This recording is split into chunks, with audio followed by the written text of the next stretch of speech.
Welcome to Inspiring Voice, or iVoice Communication. This is a company that truly envisions a world where everybody has the competencies, not only the confidence, but the capabilities to speak and communicate effectively, to create a world where we have healthy human connections in business and in life, those connections that we so desperately need. My name is Donna Rustigian Mack, and I am so very happy to have you on board today. Along with our guest, we have, and I am so thrilled, Dr. Alice Domar. And just in case you don't know Dr. Domar really established the first ever Mind Body Center for Women's Health many years ago, as well as the first ever Mind Body program for fertility, the Domar Center, which is located just outside of Boston, Massachusetts, USA. Dr. Domar is also a senior staff psychologist with Beth Israel Deaconess Hospital. She teaches at Harvard Medical School. She lectures all over the world, even virtually in this day and age. And she's written many, many books. And I think I really bonded with Dr. Domar many years ago when we met Dr.Ali, Dr. Domar, because of the way you see and the way you treat the world in such a beautiful, in my opinion, holistic way. Because where are we without the science, right? And what is science without the other stuff? So you have such a capability to put it all together as you move forth in your life and in your career for so many others. So I'm thrilled. I'm thrilled to have you on board. Welcome. Thanks. Thanks so much. I have to warn you that I have a very small miniature dachshund sitting behind me who might snore, and I'll try to nudge her if she does. But she has spent the last year sitting beside me as I've been seeing patients remotely for a year now, and she's attended every therapy session. So, I think she's bringing in some good energy. oh, absolutely, yeah. If you want her to sit on your lap, you know. Honestly, most of my patients have met her.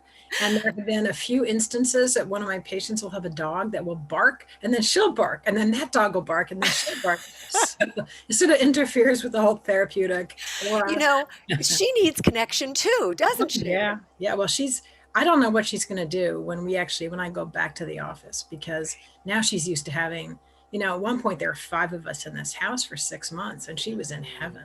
I bet. So I don't know what she's going to do when she's left alone. Yeah. I wasn't planning to start the interview this way, Dr. Domar, but yeah, but Let's but talk more about truly, my dog. but loneliness, right? So here we are because, I mean, I tapped into you a few weeks back. I hadn't seen you in about 10 years, but I tapped into you to help me with one of our research projects. The theory is there a direct connection between the way we communicate, right? The way we interact human to human and our health and well-being, right? And Right. everybody I pose that question to looks at me and says, of course there is. Of course there is. And here we are, like a good year or more now into the pandemic. Like we closed the door a year ago. And yeah, I mean, we know the rates of certainly anxiety are up, the Mhm, rates of depression and suicide are up, mhm. and that loneliness piece. And those healthy human connections. I think, innately people knew for a long time how important they were, but it's going to be, in my opinion, so cool to see the science that Mhm. comes out of this as we move forward. Well, I have never been one who's been all that enamored with the fact that everybody's walking around with a phone in their hand and that, Mm, people were kids, especially and young adults, so dependent on their phones for social connection. mhm. And, I remember when I was a kid, we would talk on the phone. Well, you would get together. I was always with my friends, like literally with my friends. And I saw even a big difference with my daughters who are almost 5 years apart in terms of how much the younger one relied on social media to connect to her How friends. old are they? They're now 20 and 25. Uh, Okay, yep, because mine are 28 and 23. yeah, Same thing. 28 seems to be a bit better, yeah, doesn't spend quite as much time, but the 23-year-old, yeah, yeah. she gets a Very little dependent. stuck. Mhm. but and it's been so interesting to see in this past year, because I think what happened when the pandemic first hit, that everybody was connecting via Zoom. I was talking to friends from high school I hadn't seen in 40 years. I have cousins in France. We were zooming, and everyone was doing that. And then all of a sudden it just sort of tapered off. And I think people now are very lonely. You're now seeing relationships fray. I attended a virtual talk Tuesday night, and they said that divorce rate, their requests for divorce attorneys are up like 120%. And I Mm-hmm. know prescriptions for antidepressants and anti-anxiety drugs are up. I Mm-hmm. think people are very lonely. Even if they're happily married and in a house with their partner, Mm-hmm. it's still lonely. You're not able to be with other people, and you're not able to have fun and blow off steam and just get away. Mm-hmm. Mm-hmm. So, what are you recommending? Because I know you spend a lot of time in any given week Yeah. with people, one on Yeah. one, having conversations. What are you Zooming, zooming, hearing? And zooming. especially, what are you hearing about communication? And what are you recommending? Well, to be perfectly honest, this pandemic is the best thing that could ever happen for people who are introverts, Mm, because my patients who are introverts actually are pretty happy, because they get to spend the time alone that they crave. mm. It's not like they don't like people or don't want to be with people, but But they're for so happy when it's over. well, yeah, I mean, they for a certain period of time they can be with other people, and then they need to be by themselves. And Mm-hmm. so for an introvert, not having to sort of be forced to feel they have to go out and be with people beyond their tolerance, it's sort of gone away. And so there are a lot of really happy introverts. I Yeah. think this has probably been hardest on extroverts, people like me who love to be with other people and love to look forward to it and constantly want to socialize. And Mm-hmm. that, I've taken so many 6 foot apart walks over the last year. Mm-hmm. But I would say almost all my patients have told me, even the introverts, that it's lonely. And those who are in a place with a partner or friends or family members, obviously it's easier. I think the people, honestly, I worry the most about are the working moms with kids. Mm-hmm. Because, and it's strange to say they're lonely because they're surrounded by people who need things from them, but they're craving time for themselves. Right. There's That type of connection. Yeah, Mm-hmm. and they can't breathe, they can't spend any time sort of processing. And so when I do therapy with these patients, it's mostly, how can you self nurture, like Mm-hmm. how can you carve out a little time just for you. And I actually tell them, put it in your phone, like Right. from 12 to 12:30 or whatever it is. When that alarm goes off, that means, okay, this is time for you, that you need Right. to go for a walk, go upstairs, meditate. I don't care, bake bread, but make it time for you. Mhm, mhm. Yeah, I've been so lucky because, first of all, I've come to the realization that I'm kind of in the middle. I'm not an extreme extrovert, and I'm certainly not an extreme introvert, but I was proactive to this pandemic, certainly the winter months. So I did my best to figure out what I wanted to do, right? To know that I wanted to implement more exercise time and certainly a bit more Zoom time with old friends and things like that as well. And I've also been taking quite a bit of training with the Mindfulness Center at Mhm. Brown University in Providence, Rhode Island. And I've come to the realization that I think I skew a bit more introvert because I'm really enjoying that mindfulness time. So, what I'm doing is I'm educating myself so I can in turn educate others, Mhm. but really learning about the mind and mindfulness and how our minds can take us places we shouldn't be going. It's really been a terrific time in that respect for me. And I know you are very involved, Mhm. obviously, with the mind and specifically mindfulness as Right. well. Yeah, we teach all of our patients mindfulness because I think people miss so much of their life. Yeah. And ironically, I know, John Kabat-Zinn, who's probably the father of the mindfulness movement in this From the country. University of Massachusetts Medical School, Yeah. right? Hmm. And he was involved when I was working with Herb Benson, and he would teach mindfulness to his patients by having them eat a raisin mindfully. And so when I was first trained how to do mindfulness, we would dutifully hand out a raisin to every patient in the group, and they would eat the 20 raisin. minutes. It Yeah, takes 20 minutes to eat this raisin. yeah. I've Well, done it. I'm sorry, forget the raisins. I teach my patients with a Hershey's Kiss because, sorry, raisins just don't do it for me. But literally, I will sit in a group and I'll hand each patient a Hershey's Kiss, and Hmm. I'll say, I want you to peel and eat the Kiss mindfully. Yeah. And Yeah. so, you know, I have nothing against raisins. I don't want the California Raisin Commission coming after me. But, you know, with the Hershey's Kiss, it's there's a lot going on there because you have the Hmm. visual silver foil, you have the sound of Yes. peeling it, you have that little white piece of paper. It's And that, pretty, right? okay, all right. So let me ask you a question. What does that white piece of paper say? Oh, I think it says kisses. It says kisses, kisses, kisses. Right. Oh, right. And I'm thinking as you're speaking, Dr. Ali, how many times have I eaten like four of them in a minute? Yep, Like they're gone. yep. And I haven't even savored them. Right. So I did not eat them mindfully, but you help people. Well, the fact is, when you eat Hershey's Kiss, first of all, 99% of people think it says Hershey's. It doesn't Oh, occur to them it says Kisses. But, it makes this little crinkling sound. And when you yeah. actually undo the foil, it's a little square piece of foil. And it's a Hmm. white piece of paper with blue lettering.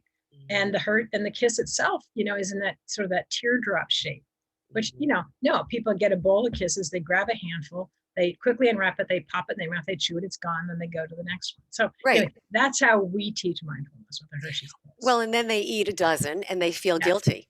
yes, Whereas if they had just slowed down a bit, right. noticed the kisses Yep, and savored them, yeah, and let them last. yeah. Hmm. Yeah, I was reading not long ago that we spend nearly 50% of our time not here, right? Not present. Our minds are either thinking about things that have happened in the past, and Mhm, oftentimes we're in regret mode, or we're anticipating or worrying about things that may mhm. or may not happen in the future, right? So we're here or here. Yep, And the goal with mindfulness, though they do say don't look for any specific goal, just notice. mhm, Notice where your mind is. Is it in the future in worry mode, or might it be in the past in regret mode? right, And that's the perfect way to start, simply by noticing. right. Hmm. I think it's less than 50%. Oh, really? Because Well, the way we teach, we have a strategy we teach our patients, which is called paired listening. And it's because what is it called? Para listening? paired, Oh, PAIRD, paired listening. paired Okay. listening, Hmm. because most of my patients have a relationship that feels strained from time to time. Hmm. And so I explained that one of the reasons we get frustrated with our partner is because we don't have effective communication. And so I teach them, I have my patients, it's in a group practice with each other or just common practice with someone, is I have them time conversations. And so, in fact, I just did a training where I did this with a therapist that I was training, and I would have her speak for 4 minutes, and I had to just listen to her. I couldn't talk, I couldn't respond, I couldn't think about what I wanted to have for dinner. I couldn't think about how much laundry is waiting for me. I had to hang on her every word. And then she had to do the same with me, where she had to just listen to me. Hmm. 4 minutes. It's excruciating. And It it's is. impossible when you think about it. It's No, real. Yeah. if Why? we force people to do it, Hmm. prove to them how awful our conversations really are. Yes. Because we're not listening to people. Our Hmm. minds are wandering. We're thinking of how we're going to respond. We're wondering where they got that sweater. We just so and so I think that And isn't that the goal? To bring it back, right? To exactly. notice when it wanders because it's a mind, it's doing what it does, and to do your best to bring it back. Exactly. And to listen to that person. I think what's been so hard seeing patients for a year via Zoom is Mhm. all I'm basically seeing is their head. Mhm. All you're really seeing is my head. You might be checking out the books behind me. Mhm. And it's very, very hard to do therapy looking at just someone's head because Right. I'm completely missing body language, muscle You tone. can't even see if my arms, right, were crossed down here as opposed to having them on the arms of you're absolutely right. Crossing legs, crossing arms. Mm. Is someone tapping their foot because they're nervous? I don't know. I love that exercise. And 4 minutes doesn't seem like a long time, but it is. It is to Mhm. hang on somebody's words. That's why I love teaching effective communication skills, because how we communicate is vital. You know, the average person speaks, Dr. Ali, at a rate of just under 200 words per minute on average, give or take, depending on who they are. But the average brain can think on average of about 600 words per minute. So you, as a communicator, better do your best to start the conversation right, to Mhm. end the conversation right, to interject at the right time, and to try to make whatever it is you are communicating a little less about you and a little Mhm. more about them. That's what I highly recommend to people, because when you make it important to them, then they feel it, first of all, and they appreciate it. And they're much more apt to lean in and to listen to you. Well, there was this really interesting study done years ago. I think I was in grad school, where they had, it was in a college auditorium style lecture hall. And they had the students in on the experiment, but not the professor. And they told the students, when the lecturer walks to the right of his podium, ignore him, like take a nap, throw paper airplanes, go on your phone. But when he goes to the left of the podium, sit up, pay attention, ask questions, take notes. By the end of the lecture, the professor was in the very left hand corner of the auditorium and didn't know why. And that just shows the subtle impact of how you react to how someone's speaking. And so I tell my patients that it's not just how you speak, it's also how you listen. Mm, And I see a huge number of couples. I do a lot of couples counseling. mhm, And what you hear, if there's some kind of trauma in their life, like a parent died, there's infertility, there's a pregnancy loss, there's a child illness or whatever, mm, you tend to see that the female partner wants to talk about it a lot. And the mhm. male partner doesn't want to talk about it as much. So Right. they tend to be more problem solving. Let's just do this and that might fix it. Mhm. And so if you talk to the couple, she'll say, we never get a chance to talk about this. And And he he's rolls his saying, eyes and said, that's that's all all we're we talking do. about. So Mm, I have them do paired listening. I say, okay, for tonight, each one of you gets to talk for, let's say, 5 minutes. So mhm, she talks for 5 minutes, he talks for 5 minutes. They share their thoughts for 5 minutes and they're done. mhm, So that way she feels that she actually got his attention without having, ESPN on, but she actually got his attention. mhm, And he feels it doesn't color all their time together. And it mhm, really works. mhm. Do you think some of this is innate, or do you think the majority of this is the way males and females have been conditioned? It's a really good question.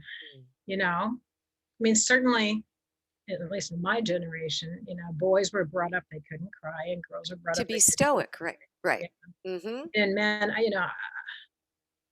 80% of my therapy time is probably my female patients complaining about how if they have a male partner, all he wants to do is problem solve. He doesn't want to hear about it. He wants to problem solve. Mm-hmm. So I don't know if it's nature or nurture. Mm-hmm. Mm-hmm. I also wanted to ask you about fight, flight, freeze. Fight, flight, freeze. Mhm. You know, when I teach communication skills, we talk about, I ask the question, do you feel as though you skew more passive, or do you skew more aggressive? Mhm. Right? So, fight is more aggressive, Mhm. and flight is more passive. Like, I don't want to deal with it. I don't want to have that conversation or enter into that conflict. But then I'm seeing more and more about freeze when an uncomfortable conversation arises, especially at work. Mhm. And you also see this between males and females, males who have said something inappropriate to a female, and she doesn't want to run, but she doesn't, like, she freezes. Yep. So, can you help us there at all? Can you give us any insight on fight, flight, freeze and how it's related to how we communicate?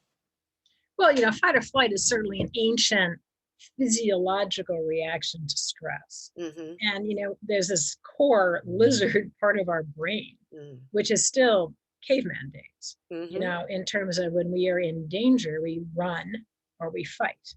Um, Fast forward a few tens of thousands of years, and you have very, very, very different situations, Mm-hmm. but you still have your lizard brain, Right.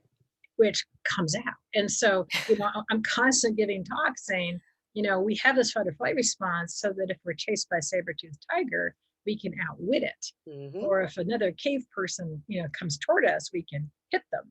And we Mm-hmm. still have that. But that's But our not, brains are still saying, "Oh no, cave person." yeah, well, this is Yeah. the problem now is that if you're in a situation at work, which happens, I'm sure to everyone all the time, and someone says something that either puts you down or minimizes your efforts or upsets you or frustrates you, you're going to have that fight or flight response. Mm-hmm. You're still going to have that surge of adrenaline, Mm. but you can't get up and punch that person and you can't run away from the conference room.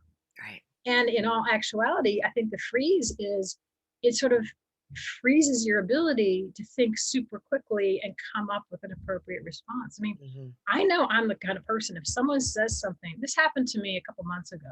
I was in a Zoom call with like 10 people, and somebody that I know and trust said something that really put me down in front of a lot of people. Mm. And I was very upset. And then, like 2 days later, it occurred to me what I should have said. But I didn't in the moment have the brain function because Mm-hmm. the instinct was, and I could feel my heart beat faster and I could feel that fight or flight response, but it froze my ability to say what I should have said in the moment. But so you have to tell us what you did. Did you end up calling that person back? Well, what's interesting is I was very upset about it for a couple days and I stewed and moaned and felt very sorry for myself and talked to several other people who've been on the call. Several people called me immediately after the Zoom to say, "Oh my God, I can't believe he said that to you." And I'm Mm. like, "I know," but it was actually in front of my intern. And I am like the queen of non-confrontation. Like my husband's always complaining that I can confront him easily. Why can't I confront anyone else? Thank you for admitting that, by the way. I so appreciate that because that's right, right. And that probably some of that is conditioning, right? You were raised this Absolutely. way, and Yep. right. Mm-hmm. So I thought about it for a couple days and I actually texted this person and said, "I need to talk to you." And this is actually a senior physician in the practice. So he's way above me. And I said, what you said during this call very much upset me. Several other people reached out to me because they noticed how inappropriate it was. And I'm very offended by it. And, you know, God bless him. He apologized. He said, "I didn't mean it that way. Good. It never occurred to me it would have come out that way. I don't Mm-hmm. think about you that way at all." And Mm-hmm. he was, I believe, very sincere Right. in his apology. Mm-hmm. Probably went better than if I had blasted him during a Zoom call Oh, with most like definitely. 8 other people. Mm-hmm. But I don't know. I suspect if I had been, and I don't want to be stereotypical, and my kids would be all over me for saying this. I suspect if I was a man and someone said that to me, I might have been able to say, "Excuse me." That was a really inappropriate and offensive comment. Mm-hmm. I find that some of it, you're right, is practice. Mhm. Might something um, could you have said something in the moment, or could somebody else had have said something for Right, on your behalf right, in the moment where it would have caught him, right?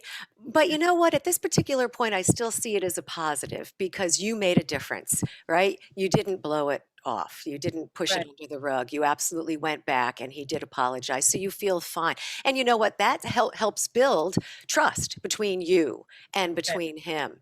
And I often remind people, okay, like you said, he's senior in your relationship. right, And so of course, you respect him and you honor him and you respect yourself right. and you honor yourself. And that's where it needs to begin. Mhm. Well, Mhm. I also, there were a number of women on this call who are younger than me, as I said, including my intern, who's a college student. And and I actually told them all after the fact that I had spoken with him, Good. that he had apologized. Because, I don't want my daughters to have that freeze. I want my daughters, if they're in a situation, to speak up for themselves and assert themselves. And so that it doesn't take them 2 days Mhm. to, speak up for themselves. So, what could you have done? Okay. What do you think? Thinking back, take a deep breath, right? What might you or even somebody else in the room could have said? What? He was, in fact, the senior person. There were probably 8 or 10 people on the Zoom. Okay. He was the senior person. Right. I think what I probably could have said in the moment was, well, that was pretty offensive. Or I don't think you meant what you just said, because Mm-hmm. he basically put down the entire profession of psychology. And there Mm. were several psychologists on the call. Um, Oops. yeah. So I think that I probably could have said, because I like this guy. I probably could have said, um, I don't think you meant what you just said, because and then I think we might have talked about Mm-hmm. it. And I didn't have to come out, guns firing, but I could have clarified things. And I Mm-hmm. wish that more people, and, again, I don't mean to stereotype, I wish more women would feel strong enough to be able to speak up for themselves in that moment. Right. Right. It takes practice. It absolutely takes practice. So I'm going to give you two pieces. Are you ready? Yeah. Number one, thank him. So make note of what he just said and Hmm. then ask him to repeat himself. Hmm.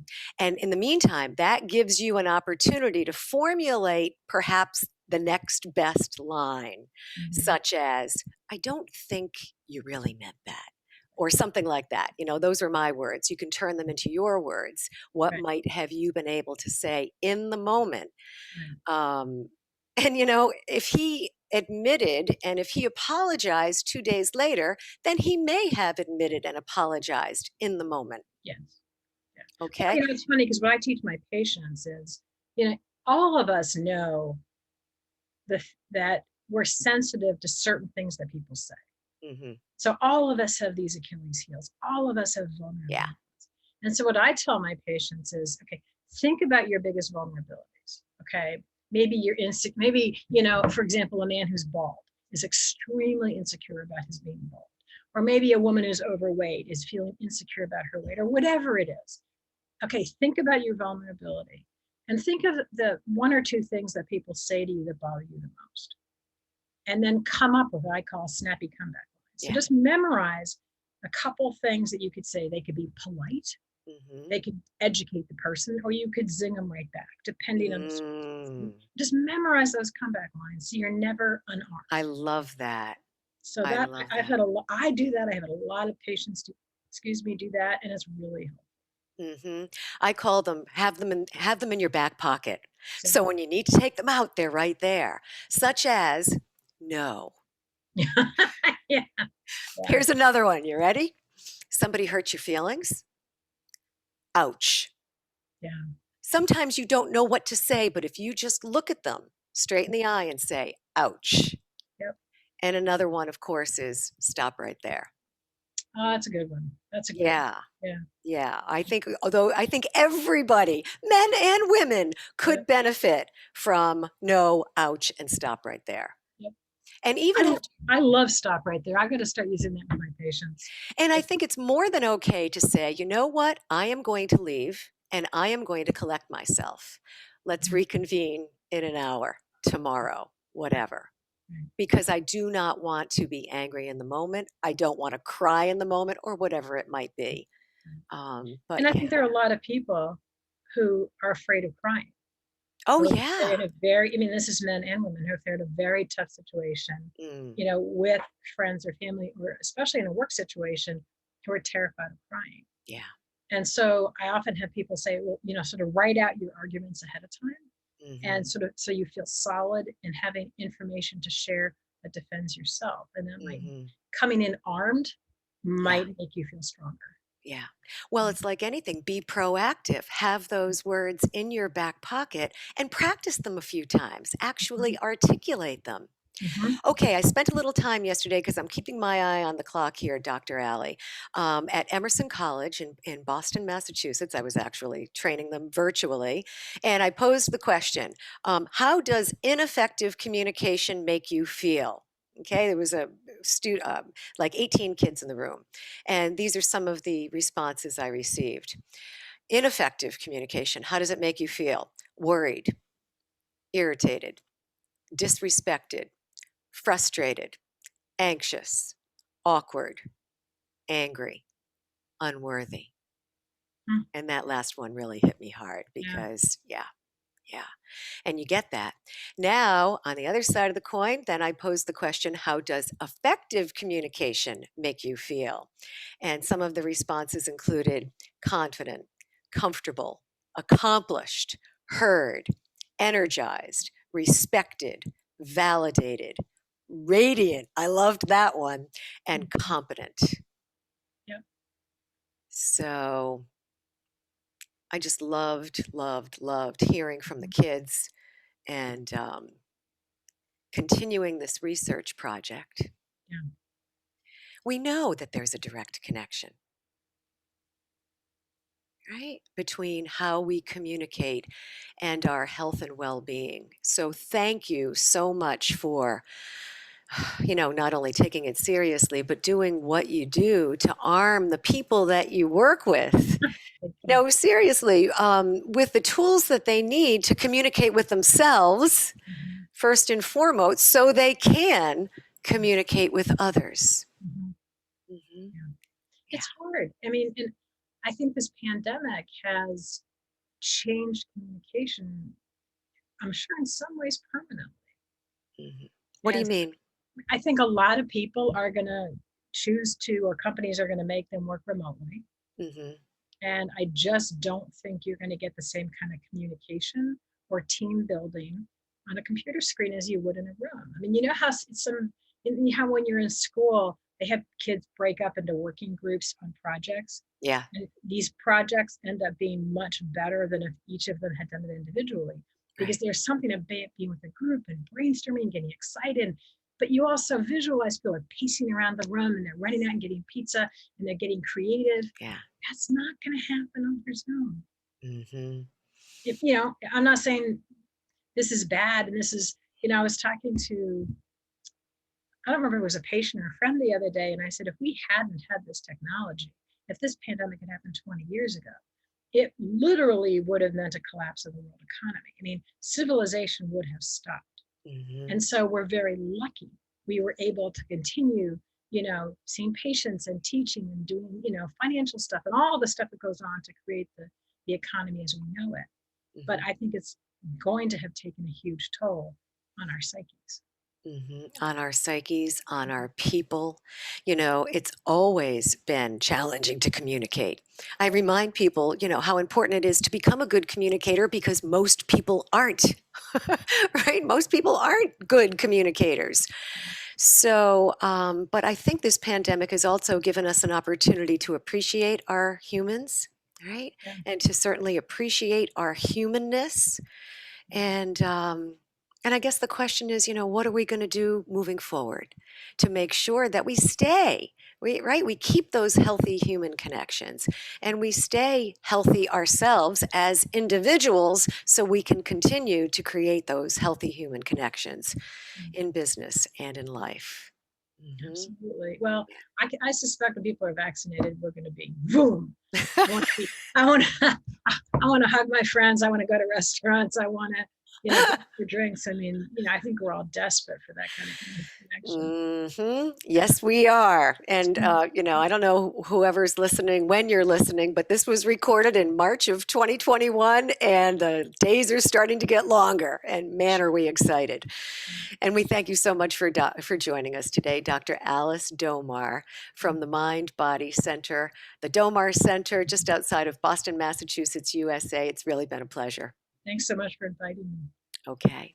And in Okay. the meantime, if you are listening today, listening to this interview wherever you are and you like it, please like us or please follow us. And of course, if you need any more information on coaching, I'm an executive communication coach, a speaker for your company or your association, and an employee workforce trainer as well. Just connect anytime. My name is Donna Ristigian Mack, the founder and the president of iVoice Communication. We're a company dedicated to creating healthy human connections through high level effective communication in business. Thank you very much.